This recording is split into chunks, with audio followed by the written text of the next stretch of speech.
Welcome to Finding Your Sexiness podcast. I'm here with Jimmy Church, who has a very successful radio show, Fade to Black, and you're also a guest host on Coast to Coast and many other things. So I chose you because you have that sexiness, you have that charisma. Do you want to tell us what it is what is it that makes you sexy? You know what's funny with these ideas, and this is really the truth. There are so many people on this planet that are unhappy, and they don't understand why. They don't. To find true happiness, your true sexiness, to advance or to change things, you just have to figure out what it is that truly makes you happy. Not money, and of course money's great, right? But it's not a new car. Mm-hmm. It's not a new girlfriend or a new boyfriend. And it could be all those things. For a bit. Right? It could be. But the true happiness is when you find that thing that you would just absolutely do for free. Right? You would just, if it doesn't matter if it's painting or maybe it's building houses, mm-hmm. right? If you would build houses for free, you will smile, you will advance. Suddenly, time is an element that is affected. You know what I mean? Yeah, where absolutely. Everything just opens up and the world is colorful.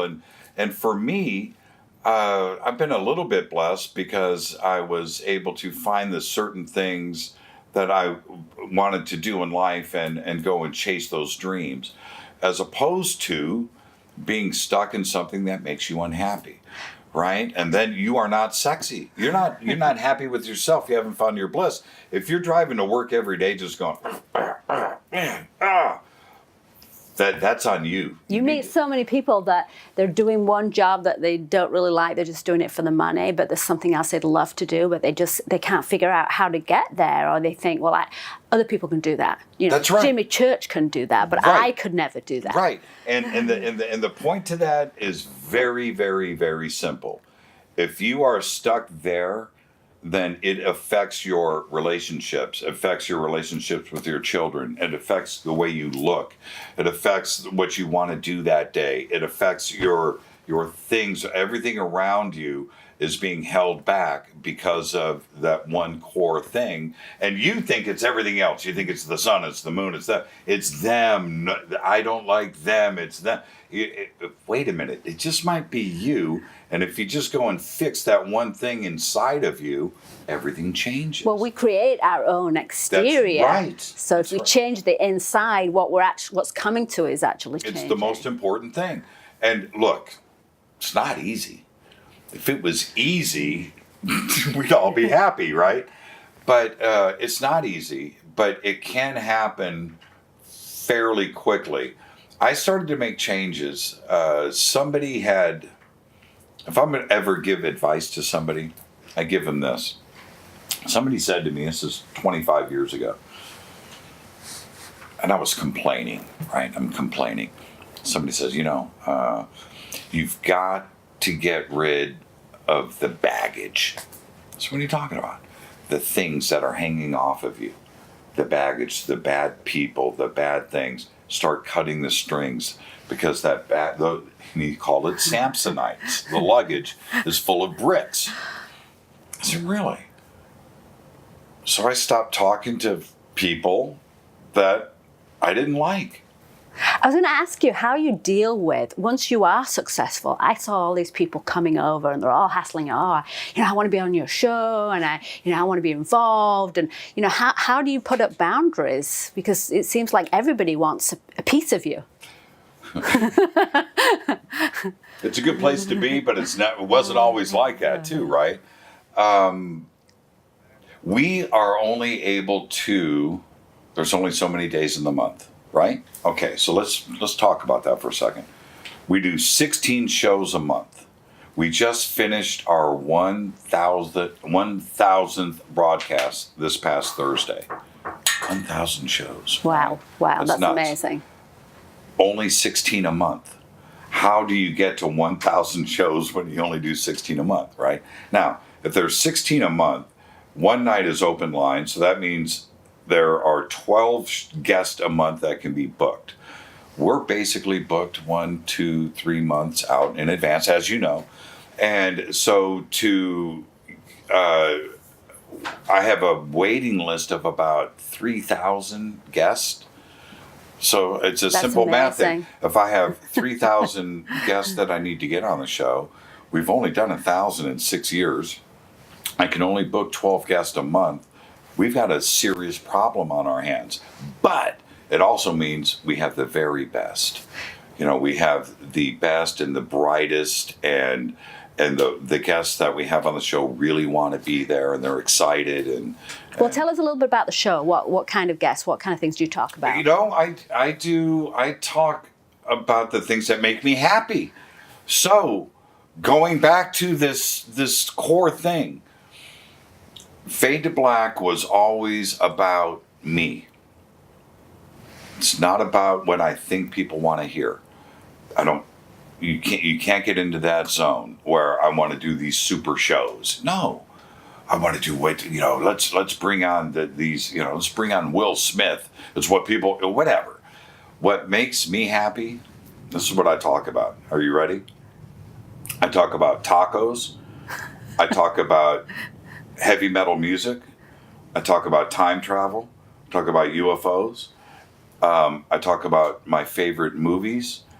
The things that make me happy. So when you're passionate about the things that you enjoy, I'm happy. I want to do the show every single day. I'm never tired. I know that I don't have to worry about saying the wrong things, because I only say the things that are right to me. So if the listeners resonate with you, they're going to come. That's it. And see, this is what's so special about life and the internet today. Here I get on the show. I'm going to say some things right now that you may not know anything about, right? Okay. Dimebag Darrell. Okay. You have no clue what I'm talking about. There are literally Dimebag Darrell, right? No, Dimebag Darrell, right? He's the guitar player for Pantera that died and was shot and killed and murdered, right? Wow.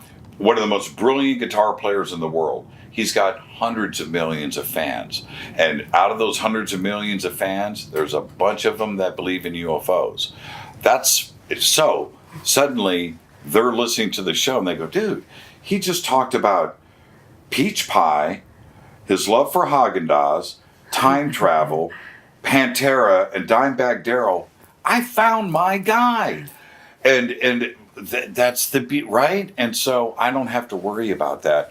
It doesn't matter. You just talk about what makes you happy, and somebody out there you're going to connect with. And when you're passionate, when you like it, when you're interested in that subject, the passion comes over. So if it's what you think somebody else is going to like, you might not be as passionate about it. Don't go there. John Lennon did a famous quote during this documentary, and it stayed with me my entire life, and it was this.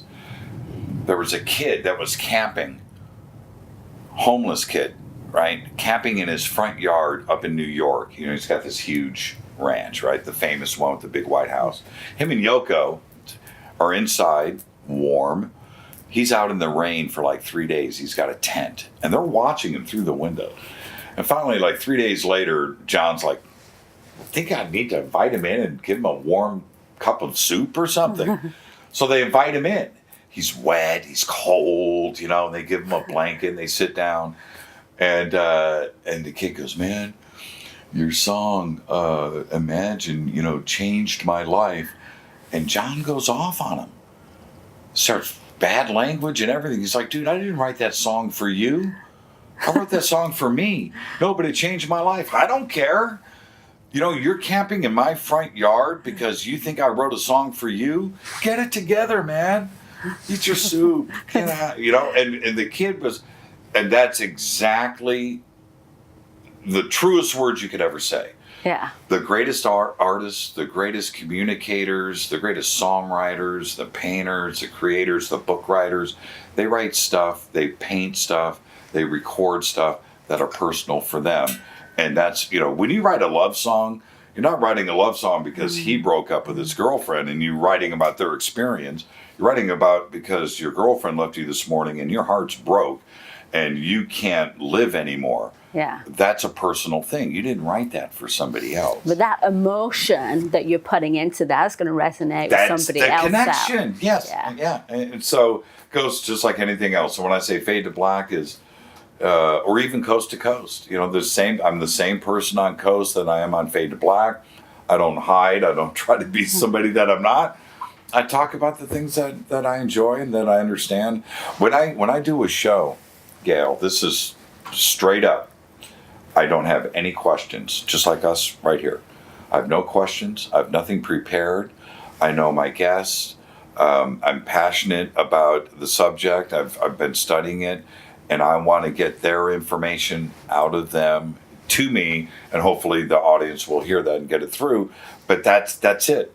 That's how I run it. It's that bliss. It comes across as chatting and honest. Mm-hmm. And then raw and not like you've prepared. So just like this. And this is the way to communicate. And people pick up on that.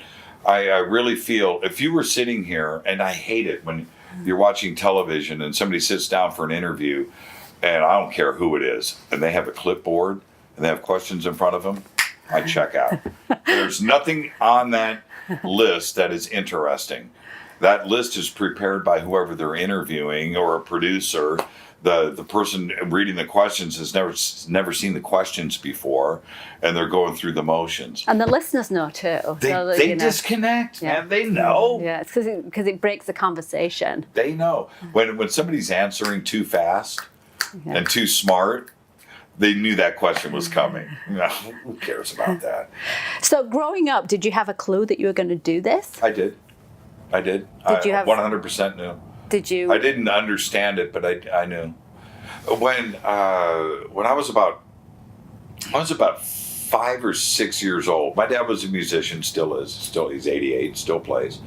My parents were creative. My mom was all into Edgar Casey and Ouija boards and ghost writing and doing automatic writing and doing all the. When I was little, wow, that's a cool mom. I would watch her go through a ream of paper overnight. I'd wake up, she would have a stack of paper. I'd wake up in the morning, it'd be all flipped over and written on, and I would just watch. She would go at it. Anyway, I had these weird visions of, I didn't understand it, of me in a studio with glass talking on a microphone. I'd never seen a mixing board or what a studio was, but I had those. I didn't quite get it, but yeah, something was happening. So how did you get this show off the ground? Was it difficult? Sure. I went back to school for journalism and broadcasting and radio, television, news and stuff like that. So I knew that I was making this change out of the music industry into broadcast, that I wanted to do this. And I've been studying. I was living across the street from Coast to Coast for a number of years, and this is in the 90s, and I knew when Coast to Coast started, I'm looking at the studio. It's funny, when I broadcast from Coast, I can look out the window at my old apartment where I used to sleep. It's kind of weird, right? So, but when we started to make the transition, I went through a pretty rough period with the rest of the country, and this was back in 2008 with the economy. So iHeart and Fox Sports and ESPN, everybody was laying off, and I wanted to get into sportscasting and do this thing. And it doesn't get any better than that gentleman right there. I want to dress like Zarathustra. I want to know his haberdasher. What do you think? Our next guest just arrived, Zarathustra. He's a bright ray of sunshine. Yeah, he's definitely got the sexiness on. So is this when we decided to make the move? I didn't want to go into traditional radio because in 2008, this is 2019, this is 11 years ago. In 2008, although we may have forgotten about this, stock market crashed, advertisers pulled out of Detroit, the automotive industry was, and the advertising industry and radio, everybody took a huge hit and a huge downturn. The banks were out of money and we were doing all the bailouts. And here I was, I had just graduated, and I thought, well, I can't go that route. So Rita and I, our daughters were much younger then, 10, 11 years old. And I said, we take them out to dinner. I said, your parents want to start an internet radio show. Now, this is before internet radios, before YouTube. Nothing has happened yet. But I thought there must be a way to broadcast on the internet. I'm going to figure this out. And wow. My what year was this? 2008. Oh, yeah, that's no big. It didn't exist. And so my daughters were like, Dad, internet's cool. It's like, okay, well, what do you say, honey? Let's do this. So we went back, and Rita and I started learning how to write code, and we built a website or two, and I had the audio knowledge, and we figured out a way. Looking back, I still don't know how we did it, but we figured out a way to get audio to play on the internet. I started a radio show. I broke a couple of stories, and then shot out of a cannon. And then here we are today. And that led to, which is crazy. And that Fade to Dark? That was Fade to Black. Yeah. And then that led to Coast, which led to History Channel and A&E. And this radio thing turned into TV and radio. And all of it unexpected. It was overnight. And it's why you find your bliss. And it's because the audience understands that I'm just like them, and we're able to, I'm happy, and they pick up on that happiness, and they're, if you're not happy, if you're not real and they don't resonate, you get tuned out and they don't come back. For me, they come back night after night and they grow and they're happy, and we're all happy, and we've done this together. Do you believe you create your own existence? You 100%. So you think when you're sitting there, you're looking out your apartment, you're looking at Coast to Coast, there's something subconsciously building. Do it. Yeah. Do it. Change your reality. The thing is, if I can leave anybody with this message, if you don't think that changing your reality is real, give it a shot. And then give it a shot. Get rid of the negativity around you. Maybe change your job. Go do the one thing that you want to go back to school. Actually do it. Nobody's going to do it for you. Do it. Give it 3 months. Give it 90 days. At the end of 90 days, look back at who you were 93 months before and go, I'm a different person. I've got different friends. I have a different job. I'm back in school. I'm actually happier now than I was then. This works, and you never know. And then a year from now, remember, 20 years ago, would I be where I am today? You just keep your foot on the gas and go and create your own reality, and you can be a Gail Thackray. Just like that. You can do your own thing. Jimmy Church. I love it. Thank you so much. Thank you so much. Amazing stuff.